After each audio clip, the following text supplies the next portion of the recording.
Hello, hello, everyone. Hello, hello. Let me know in the comments down below if you can hear me or not.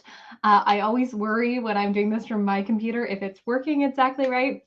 Hello, hi. If you're like, who's that? That's not Amelia. You're right. Hi, I'm Nicole from Team Amelia. I am a licensed coach and judge and FEI rider. And sometimes I substitute in for Amelia when she is out of the office. And so her and her mom are out today.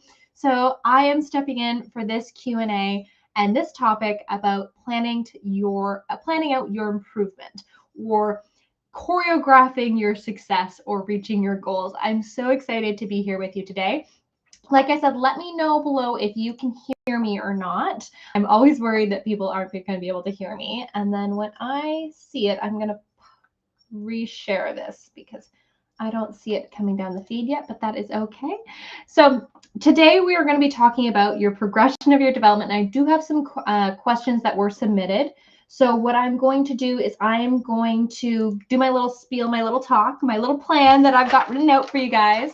And then I will go into your Q&As after. So if there's comments that you guys have along the way, feel free to put them in the chat. And I am more than excited to go over them a little later. Oh, great. People are here. Fantastic. Hi, Stacy. Hi, Barbara. So great to hear you guys. Okay, let me just share this to the group, to the club. Awesome. Okay, great. Let's dive in today. So planning out your improvement or planning out your progression and development. When we were discussing this week's topic about like what it should be, I was like, it should be something, we're approaching halfway through the year. I can't believe we're almost in June already.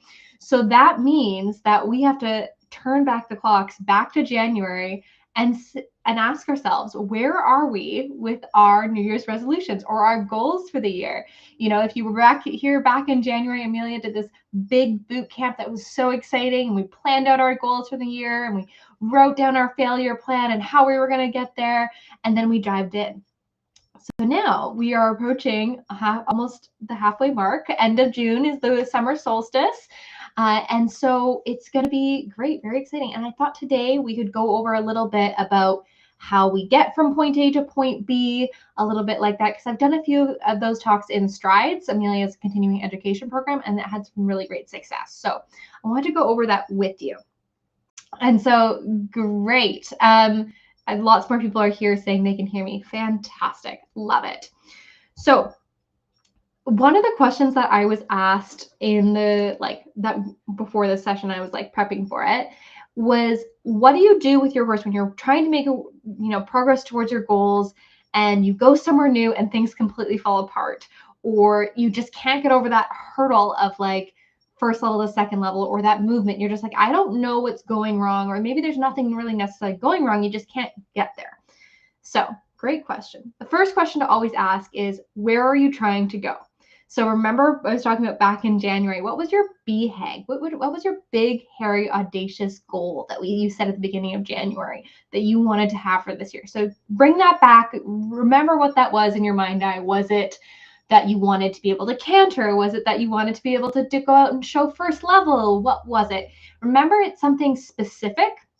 You know, we don't want it to just be like, I want to be more confident. It was something like, I want to be more confident while riding outside the arena, or it was, I want to be showing first level at this show in the middle of the season and getting 62%, whatever it was.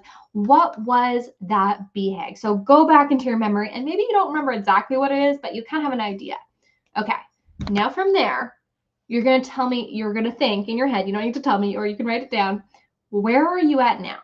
And be honest with yourself. And I want you to ask yourself 3 questions. Where are you on your best day? Like lately, like your best day, your coach is out, things are just on fire, your horse is feeling good, you're feeling good, you're wearing your favorite breeches, your horse is just sparkling. What can you do? What is it makes it so powerful on that day? Like that makes it that you're on it. You're like, I'm hot to trot on that day. All right. Then you're going to ask yourself, what can I do on an average day? Okay, so on an average day, maybe I can't get my walk to canters, but I can do really good trot to canters, and they're really quick, right? But when my coach isn't with me, it's not so great, that sort of stuff. Then the third thing I want you to ask yourself is, what happens on my worst day? What are the defaults that my horse goes to? Is my horse not wanting to move forward at all? Is my horse so tense and nervous that they can't even, get around the arena? Is that I can't even get on? Ask yourself those 3 questions. Where am I on my best day? Where am I on my average day? And where am I on my worst day? In the last month, average it out, right? And the idea is we need to take those 3 answers and get to our BHAG. And so often what happens is when we're doing well or on fire and things are going good, we're like, we still can't like push past to like, what's the next thing we should be learning or doing? It's still a little bit of a hurdle, right? And the cool thing is the stuff that goes wrong on your worst day is the same stuff that goes wrong on your best day when you're a hot to trot and you're like, I can do this, da da da da da. It's that same thing that you need to improve to take you to the next level. Let me give you a bit of an example to like help you guys out. So I've got this student of mine, Jess, and Jess wants to go out and show 3rd level this year, right? And at home, when I'm teaching, Jess can get her flying changes. Her horse is pretty solid, that sort of stuff. When I'm not there, she's kind of like, oh, I can sometimes get the changes. The half pass is a little sticky sometimes. I don't quite get the pirouettes, that sort of thing. And then when we go out to horse shows, Jess's horse Curly is completely like, I don't want to say, I shouldn't say he's not too bad. But he gets very, very tense and he really anticipates and he has a really hard time relaxing. So on Jess's worst day, when things are going wrong, when she like can't get him round, he's anticipating and hot, those things that she needs to improve then are the same things that she needs to improve when she's riding by herself in order to get her into having every day like a hot to trot day.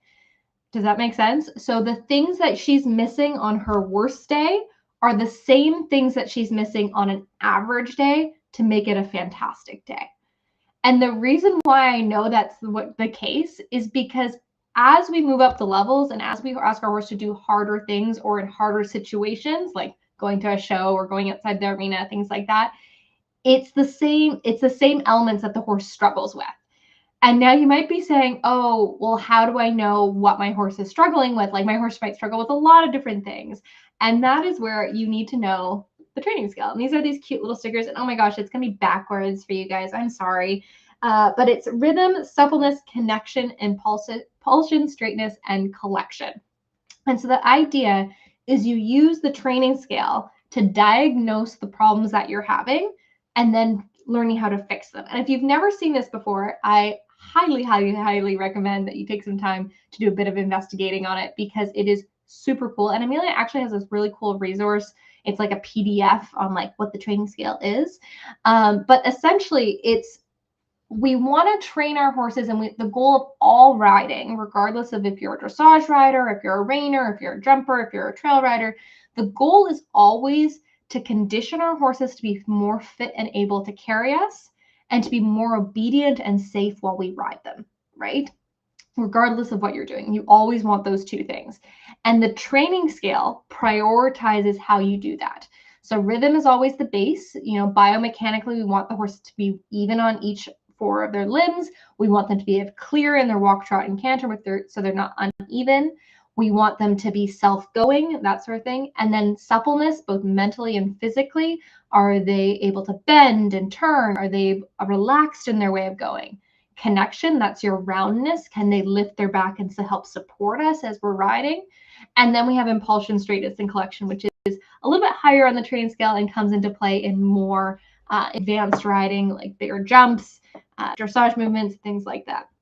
But basically, if you can diagnose on your worst day which one of these things that you're missing, then you know on your average day what you need to work on. Does that make sense? So again, let me give you another example. I have a client who really struggles with her walk to trot transitions.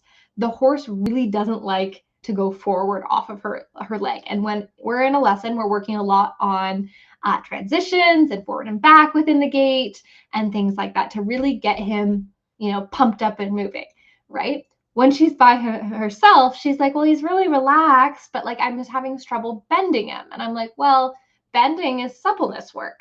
And if he's behind your leg, which is rhythm work, the suppleness work won't ever work. So you have to go back and do your rhythm work first, which is both the base and the foundation and the support of the training scale, as well as the priority you should always be going back to, right? So maybe that gives you some things to think about. So the good thing is all of those days where you're struggling are actually data finding and data collecting days. Those are the best days to have, because then you can say, okay, this is the problem I'm having. I know it's going to be a X, Y, or Z problem. Okay, now I need to go back and do my homework and find 2 to 3 exercises that I can try tomorrow when I go out to fix whatever element on the training scale I'm struggling with. You're going to go out and hopefully it gets better. And maybe one of the exercises will work, maybe the other ones won't. If none of them work, it could be that you picked the wrong thing on the training scale, or it could be something wrong with your rider position, which we'll get to in just a sec. But the idea is that through these data finding sessions where things maybe aren't going so great by yourself, or maybe you can get data from your coach and be like, what element of the training scale am I struggling with most? And they could tell you. Then what happens is then you say, okay, I'm going to practice these exercises, I'm going to practice that exercise, da, da, da, da. And then eventually over time, you start to develop 2 or 3 warm-up exercises that work for you and your horse on an average day. So that's where we say, like, you need to find out what your warm-up is and then keep that for when you go to the show or go to an event and things like that. And the idea is that you really, really master those exercises and you really get your horse to improve on the element that they're struggling with at home through that exercise. So that way, when you're having a day when you know, an average day, you can make yourself be a fantastic day. And then when you go to a horse show or an event and your average day all of a sudden is starting to look not so hot, you say, okay, well, I know these 3 exercises are going to work for my horse.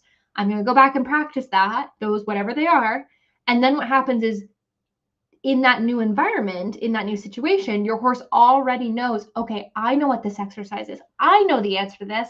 And they are able to do it. And then physically, they get to be in a better state, whether it's mentally or physically, complete the movements, depending on if they're physically struggling or if they're mentally struggling. And the idea is that even at home, even if the exercises only take you 2% better or 2% higher, the practicing of them when you're in a situation where things aren't going great will come in handy. It's kind of like putting a deposit in the bank. You have to practice and practice and practice at home. So that way, when you get somewhere, you can tell the horse, look, this is the same exercise. And they go, okay, cool, I got this. And then you move up the levels. Now, if you know what element on the training scale you're having trouble with, if you've been practicing the exercises and you can't find something that's working, it's really struggling, you're like, I can do it with my coach, but I can't do it by myself. What's going on? Something might be amiss in your application and your rider position. So, Emil, I don't have a sticker of this, and I apologize. I thought I did, and I must have given it away to somebody. But Amelia has designed a rider position scale. So it's very similar to the training scale in the sense it has the same idea. It's triangle shaped, and you have to work from the bottom up, and you always have to be going back from the bottom up, prioritizing the bottom and going up. And it's alignment, seat, leg, hands. So you must be straight in your spine, not leaning in, not collapsing, not tipping forward, not leaning too far back. Your seat has to be supple and moving with the horse and balanced and not restricting. Your legs are the next aid you apply on, right? And then your hands are the last thing you think about, right? Alignment, seat, leg, hands. And within that, it also relates back to your timing of applying your aids and unapplying your aids. So if you've ever thought to yourself, like, maybe my horse doesn't understand me, is it that enough leg there? Am I being too harsh with my hands? If you've ever asked yourself any of those kind of questions, you need to follow the rider position scale, because essentially it's the way you're applying your aids and the way you're balancing yourself on your horse that is either confusing your horse or making your aids inconsistent, or your horse can't biomechanically follow what you're doing because you're not in a good enough balance to support them. Let me give you an example. If I'm trying to get my horse to do a leg yield, right?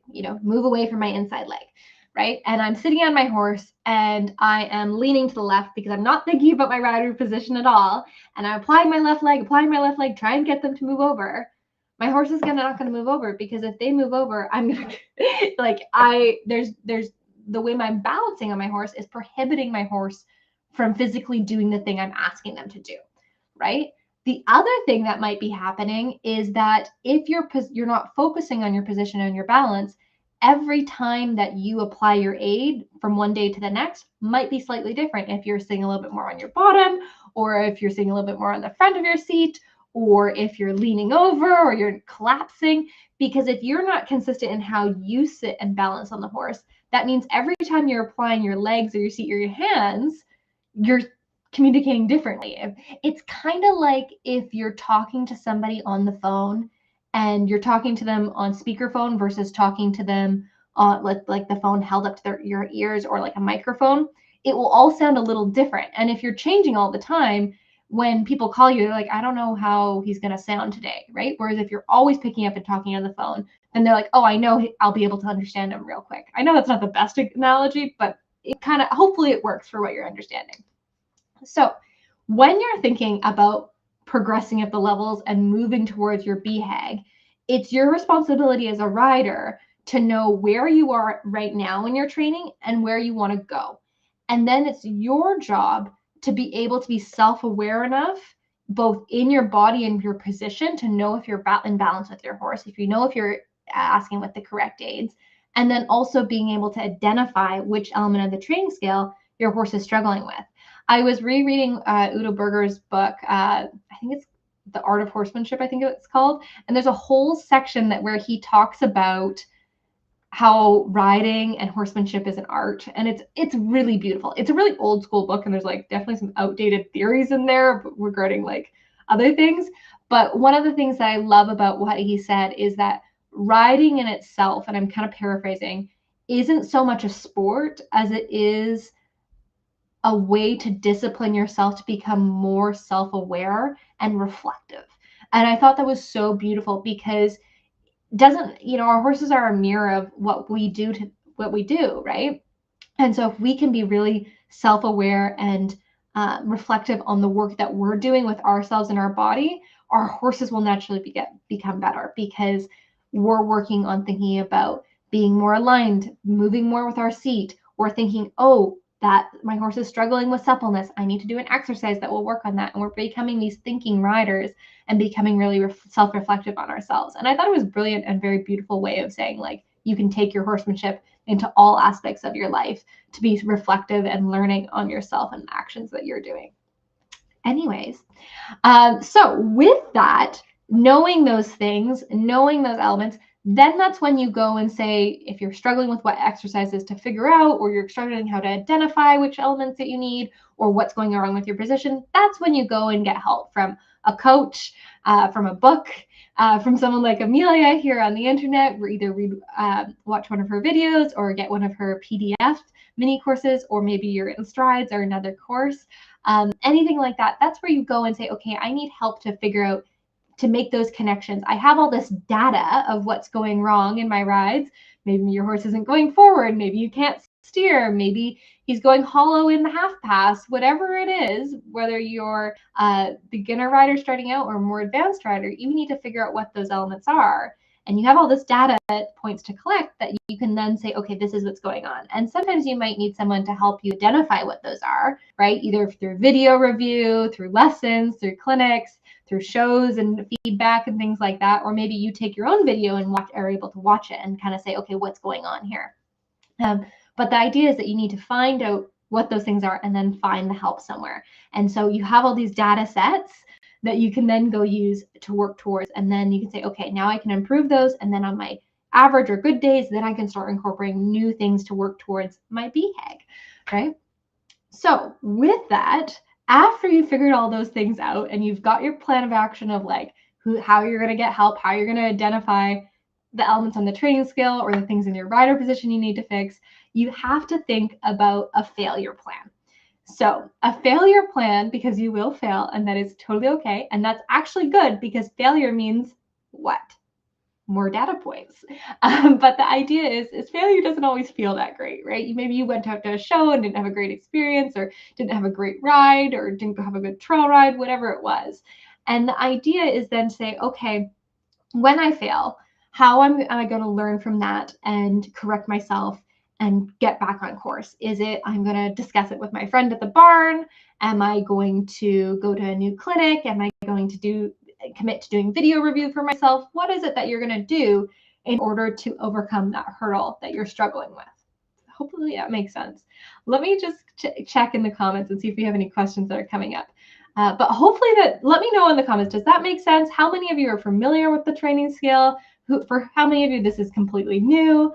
I know I've kind of done like a very top level, surface level discussion about how the training scale can help you, but it really is the concept of all good riding and good horsemanship, because it prioritizes the biomechanics that our horses need in order to develop the posture to do the things that we're asking them to do, whether it's to stop more balanced, whether it's to go faster, whether it's to jump, whether it's to be safer, whether it's to be listening to us, any element that what it is, the training scale is what helps teach our horses to understand us and us to understand them, so they can do their job in better balance, so they can be happier and sounder for longer in life.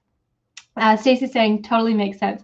Awesome. Maureen is giving me the A-OK. So fantastic. Glad you guys are getting it and understanding it. So I wanted to touch base on all of that, because it's kind of hard without having a specific goal or specific BHAG, but hopefully that's given you some ideas to think about and some questions to do a little bit of self-reflection, as Udo Berger would say, so that you can become a little bit more self-aware and a little bit more of a thinking rider to help you out. And like I said, if you're interested and you need some help, where to go, what to do, Amelia does have a great PDF on the training scale. It is on her website. I don't have the link handy, unfortunately. And if you're looking for help with your rider position blueprint is open right now, which is a really cool course. What's really cool about it is that you get the horsey exercises, like what to do on your horse with your rider position. You also get the fitness exercises. And then the third thing you get is like these video review sessions specifically about your rider position. And what's cool is us experts will watch your videos and be like, this is what's happening in your rider position. And then we'll give you the specific exercise, 2 or 3 exercises in the course, in the fitness section, for you to work on. And then what happens is then it's not like you're just going out and working out all your muscles and things like that. You have very targeted things to help your riding. And it was kind of funny when I was down in California, and like I'm a good rider, and like I like to think, at least, and I do the video reviews with you guys and help you guys out, which I love and feel so fortunate to be able to do. But what's interesting is I like do self-assessments on myself, and like I am really focused on my seat. I think I have a good seat. It follows well. And like I've been really struggling with being able to turn left for the last 2 years since I had this minor surgery. And Amelia came down and she like watched me ride, and she's like, "You're collapsing left." And I'm like, "No, I'm not. My seat bones are even." And she's like, "Your seat bones are even, Nicole, but your whole side is collapsing left." And I just couldn't feel it. And I was so focused on my seat bones and all the videos that I couldn't see it. And so sometimes we just need a second set of eyes. And what was really interesting is that Amelia said, "Go do your left side planks and then come back." And I couldn't believe how much weaker my left side was. But what was cool is that within a couple of months, I don't have any problem turning left or doing lateral work anymore. So it really does work to work on your rider position. All right, now that we've gotten into a little bit about planning your improvement and going forward and being a little bit more self-aware as riders and things like that, I'm going to jump into our questions that we've had submitted. If you have questions here in the chat, feel free to put them down below. I haven't seen anything come up yet, but please add them. I love your questions so much. All right, so first off, Nancy asks, should we start back at groundwork when we get stuck, or just take small steps back first? Ooh, that's a really good question. So it depends in what context a little bit and what's your horses and things like that. First and foremost, always keep yourself safe. It is never a bad choice to get off and do groundwork, even if your horse is being good. keep yourself safe. It's good for your horse. It's good for you. If you're talking about in like the grand scheme of things, like things aren't working well and you're having like a series of bad rides, then yeah, getting off and doing some groundwork is a great way to reset you and your horse for a week or two, to really get them understanding the bending aids, the rhythm aids, getting them understanding the go and stop aids again. If it's in the sense that like you're trying to do a half pass or something like that, or to do a shoulder in, and you're really, really struggling and you're like, should I just get off and do it from the ground? I would first say to what I kind of think about is I say, I don't necessarily just jump off if the horse isn't, if like the horse is relaxed, they're just having a miscommunication error. I first check myself, of course, and then I go through the training scale and I think, okay, am I not doing this shoulder in because the rhythm isn't there? Okay, no, it should be. Why isn't it working? Okay.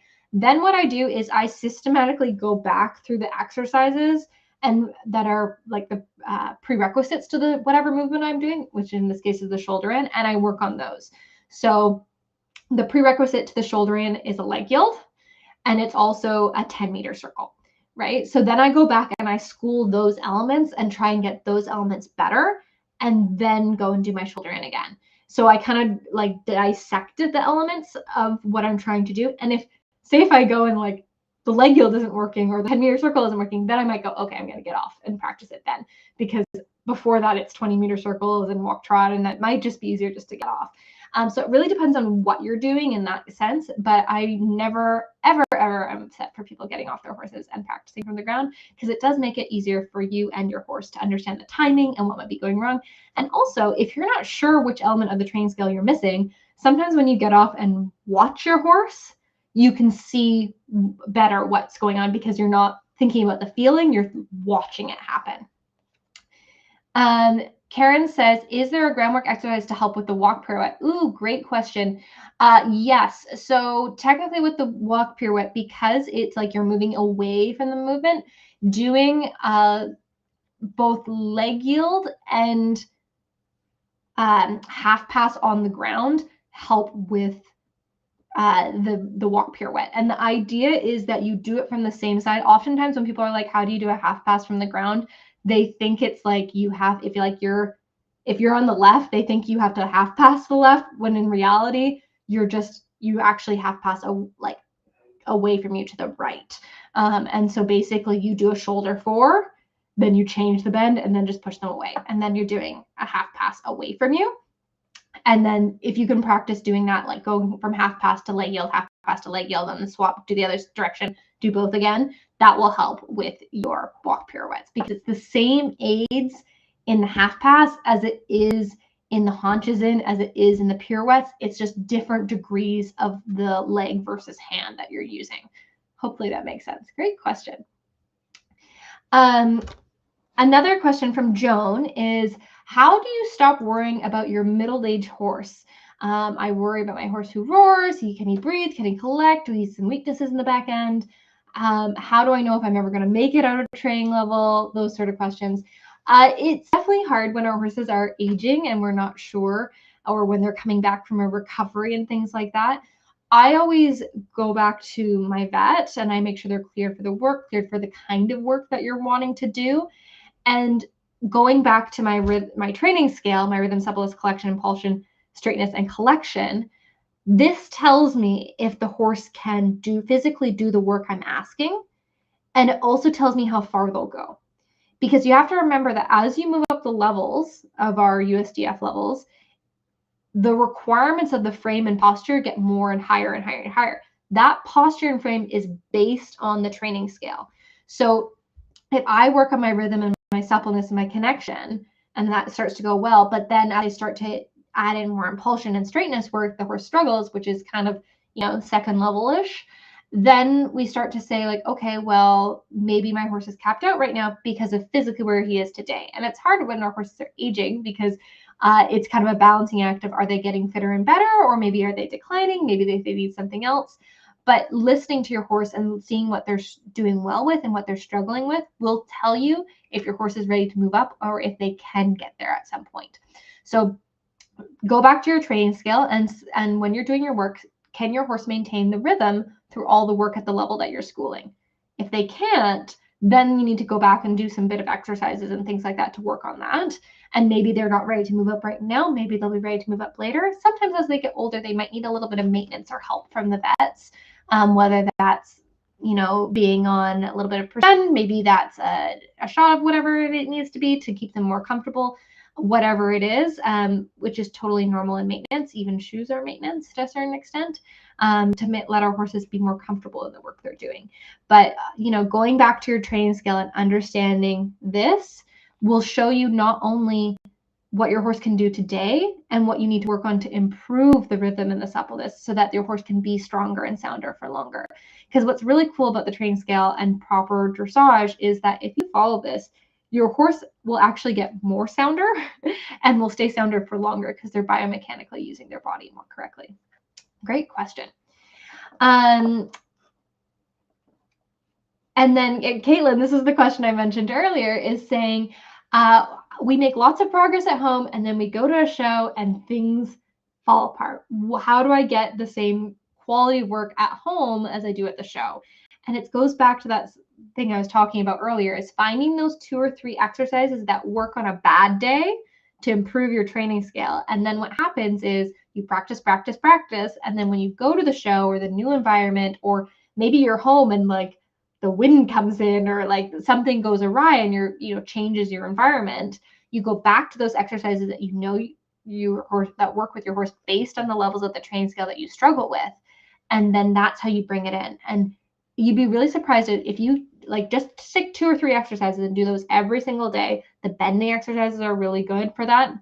And it depends on what your horse is, but generally I find like the bending ones, if their horse gets more hot and upset at a horse show, typically the bending ones are the ones you want. But that's how you solve that, is you make your average days phenomenal days so that when you go off site and you're having not so great days, you can make them average days. Nina is asking, the judge would like to see my horse carry himself more uphill. He's a reining quarter horse in turn dressage. Very cool. All dressage for all, really. He tries really hard, but conformationally, it's hard for him, as well as how he's been trained his whole life. Yeah, some of those quarter horses are built quite downhill, so getting them uphill can be hard. What's important to remember is for the level that you're riding, the degree of uphillness or the level of engagement, right? Because that's the other half of the ladder, the lever, right? The more uphill horses, the more engaged they are behind, right? As you go up the levels, the amount of engagement will change. So that's important to remember, that your horse might be okay right now for training or first level, but not in this frame of balance they need for second level yet. And how you develop that hind end engagement is going back to the training scale. So hind end engagement, it starts from impulsion. Theoretically, it kind of starts to develop in connection because we're recycling the energy from the hind end and they're going round. But really the carrying power that you're talking about getting the horse more uphill, is the engagement of the hindquarters, which is part of impulsion. It also comes in collection, but you can't get to collection without impulsion. But that's how you start to develop that, is you work your way up with the training scale. So really making sure that your connection, your roundness is true and honest. And then within that, you do little forwards and back in trying to get the horse to engage a little bit more, take a little bit more weight behind. Shoulder in is a great exercise for that. But it will only work the way you want it to if your horse is round and supple and rhythmic. Great question. Bria is asking, what are some initial ground and or under saddle exercises would you suggest to focus on with a green or young horse that you're newly introduced to? Basically exercises to get their brain on you, and ones that will ultimately help their progress for them using their body correctly. That's a great question. For young horses, I like to focus on 3 exercises, and these are really helpful because they carry on for the rest of their life. They're the red light, green light leading exercise, where you go forward and back, and you basically ask the horse to follow your movement. So if you're walking briskly forward, they come and they walk briskly forward with you. If you slow down, they slow down with you. If you stop, they stop, and things like that. So it's red light, green light, and you basically practice that because that also transfers to your riding work as well. The second exercise that I do with young horses, or horses I'm getting to know, is the head down, the pole release, where they're teaching them to put their head down. That's a skill they will use forever when haltering or bridling. It's also great for them to get their attention back on you. And then it also helps for when you're trying to teach your horse to around their back, because they have to be able to put their head down before they can lift their back up. And then the third exercise that I do is a space bubble exercise, where that's being able to get my horse out of my space. And that way that keeps my horse off of me in emergencies. And it's also the prerequisite to teaching them how to engage the hind end and things like that.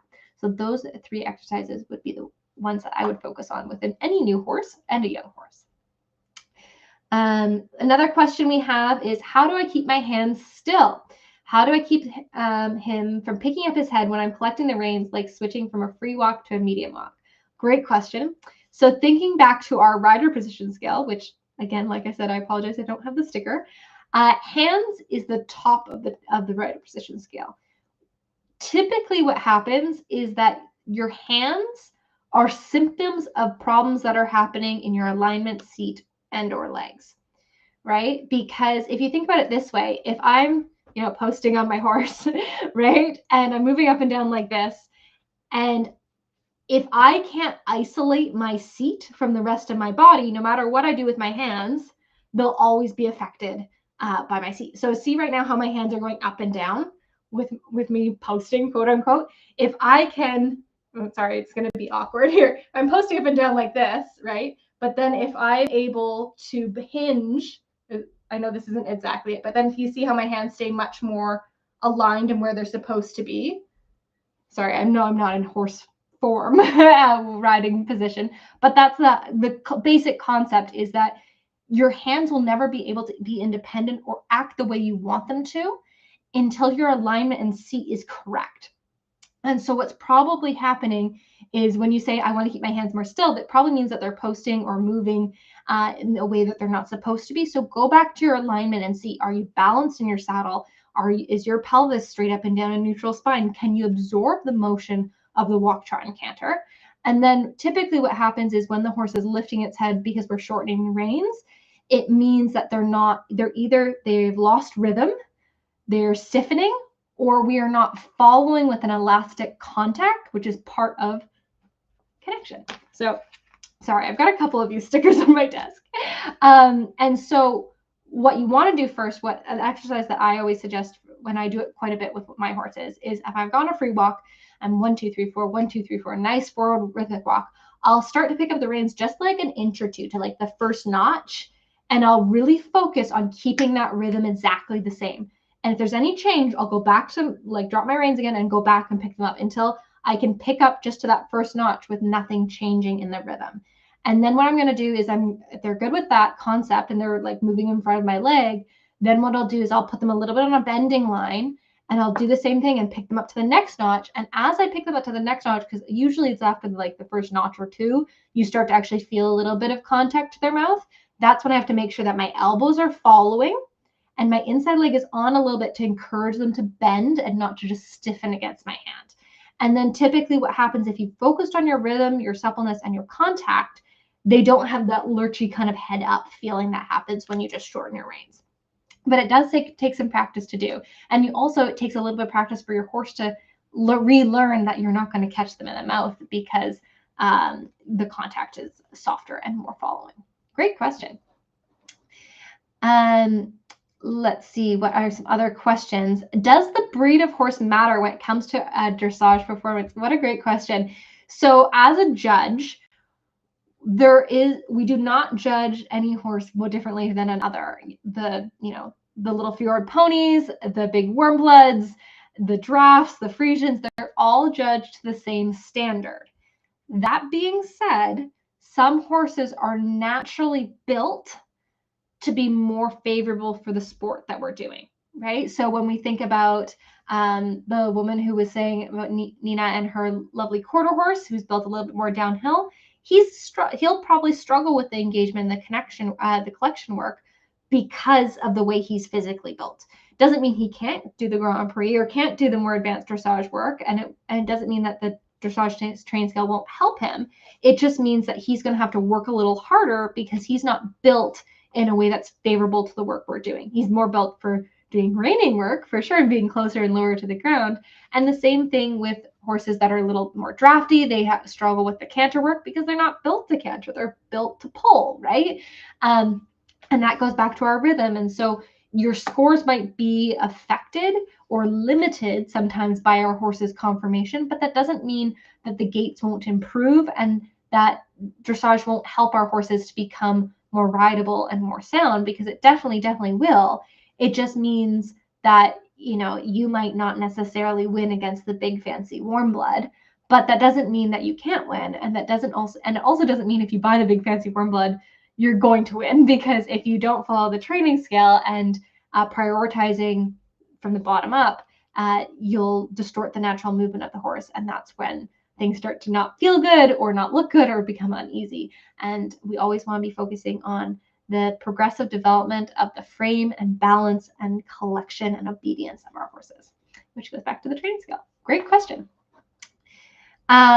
Question is, any recommendation for non-horse owners on different lesson horses each lesson? How lucky that you get to ride a different horse each week.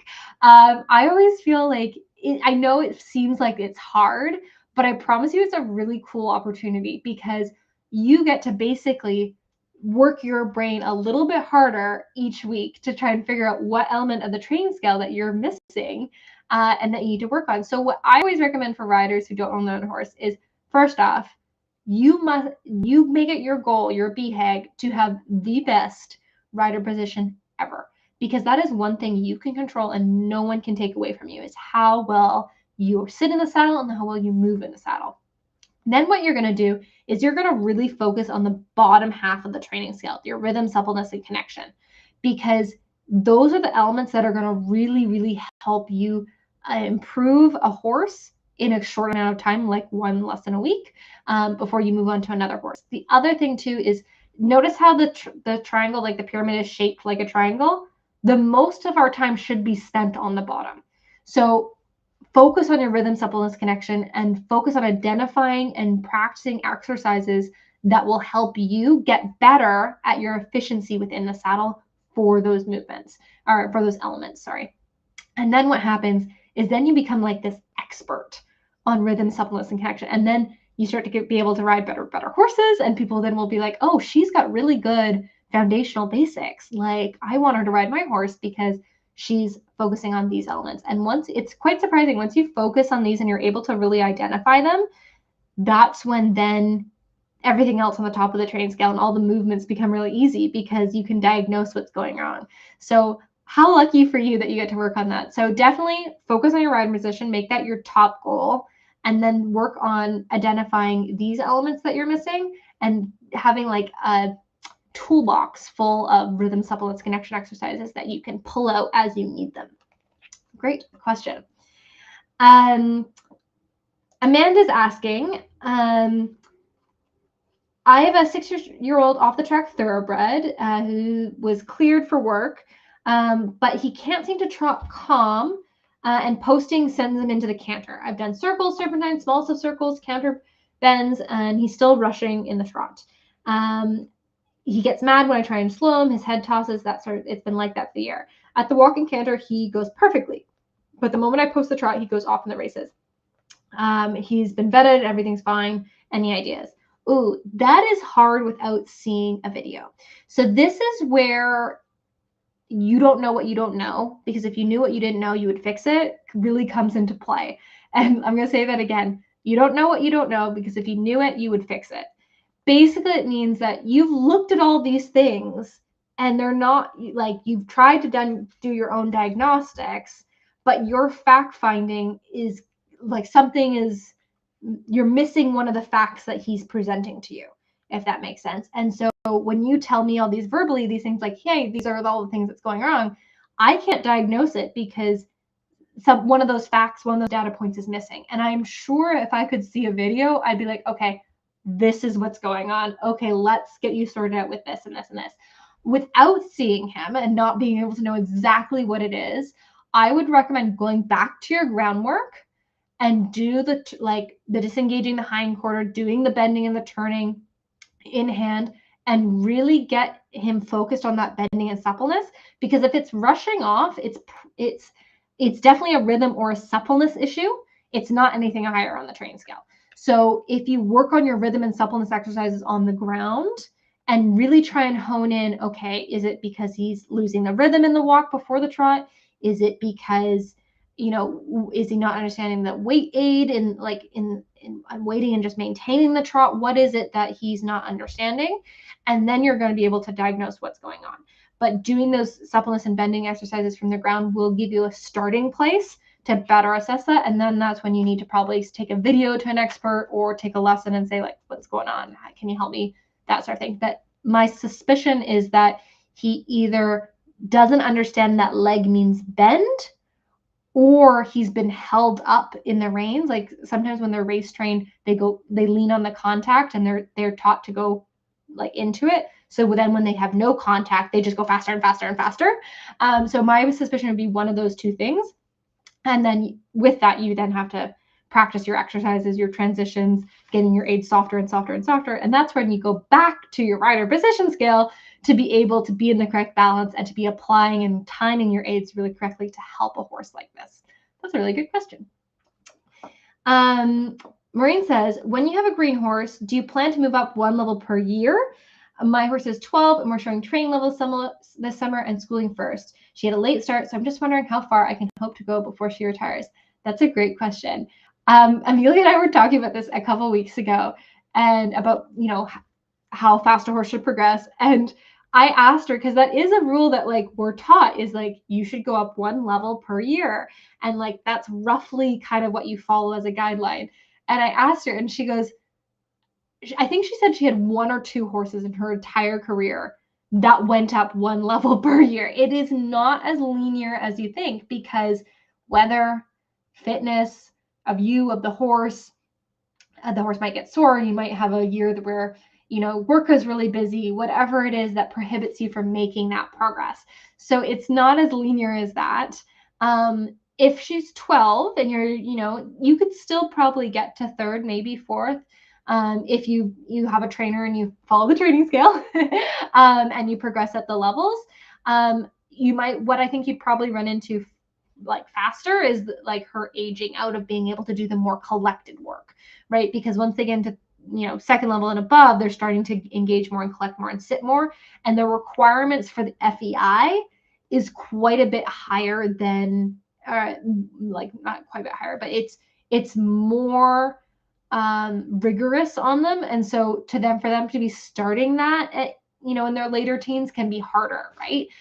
Because they haven't had as much time to develop the muscle. Because that's the other thing that year is stating is that like theoretically, not just mentally, but physically, they've developed the muscle through the training scale and developing their top line to be able to do the movements. So that's something you also have to consider. It's not just mentally can they get there in time, but it's also like the top line muscles before everything else slows them down in their joints and things. Great question. All right, and then let's see. Betsy's asking, how do you sit up and back without getting stiff or going into a chair seat? Great question, Betsy. So when you think about sitting back, you also have to remember that your hips are still moving, right? And so what I like to think about when I sit back or sit in, I think of really breathing in and filling my whole chest and like my space all around my middle and sinking in that way. And you also have to think that you only sit heavy for just a fraction of a second. You don't sit and hold in there. You still want to be moving with your pelvis in your seat, even if you sit in. You just sit in, you just move a little less. So keep that in mind. And then as you sit in, you want to make sure that your pelvis doesn't tip and rotate, because sometimes it's, like you said, it sits into a little bit on your back pockets and you get a little bit into that chair seat.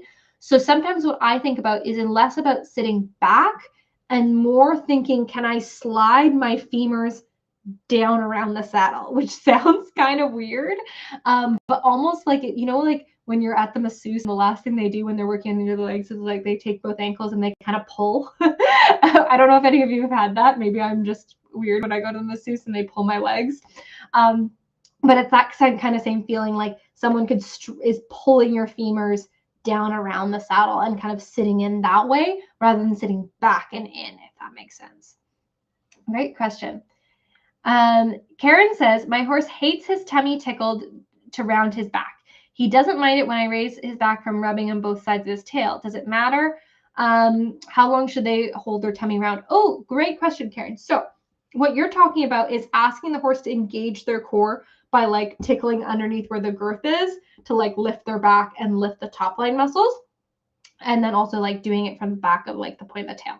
So if they don't like around their girth, that's totally normal. It might just be, maybe they're a little stiff there from where the girth is. Maybe it's, they just don't like that feeling. Maybe, be aware of it if it changes or increases at certain times of the year, or when you've gone to things, maybe he might be a bit altered. I don't really know from without seeing, so I can't diagnose your horse. But what you should be aware of is that roundness and building our horse's top line isn't just about, doing those stretches in the cross ties. It's also about using the training scale to teach our horse how to round their back and engage their core in that feeling, like when you scratch their belly and they raise their back, get that feeling in your riding. Because that's really when you build those top line muscles, is when you're doing those muscles, those exercises and that movement, and they're carrying themselves in that suspension and frame for 10 minutes, 20 minutes, 40 minutes, doing whatever work you're asking. So you don't want to think everything hold the tummy round, because we're never holding in roundness. We're showing the horse how to use their rhythm and suppleness to go round. And Amelia does do whole courses on roundness and lectures and things, so I can't get super into it, but just be aware that it's not just in that moment of, oh, can you go around? Can you hold your top line? And in that moment, it's a great way to get your horse to stretch and to see how fast they can do it, or see how much muscles they might have at the moment. But it's not necessarily the best way or the most long-term long-term advantage, not the best advantage long-term. There we go, to help you. Great question. Stacy's saying that she uses red light, green light with her 3-year-old. That's fantastic. It is a great exercise. Someone's asking, any advice on how to keep my horse well mentally? That is a great question. I think it's so important that our horses enjoy their work, enjoy their life, and that we treat them with the respect that they need and deserve. Keep, following friends, forage, and freedom is the 3 Fs. There is more if you wanted to go into a whole bunch of things about animal behavior and horse welfare, which is definitely a love of mine, and I'd love to chat with you maybe another time about that, but I definitely don't have time today because Amelia's already going to be like, you went an hour on the live, and so anyways, I can't get too much into it. But always making sure they have friends, freedom, and forage. So what that means is that are they going out and turn out with other horses? Or if they aren't going in and turn out with other horses, can they touch and feel other horses across the fence line to interact with them? Horses are herd and social animals. They need to be in contact with others.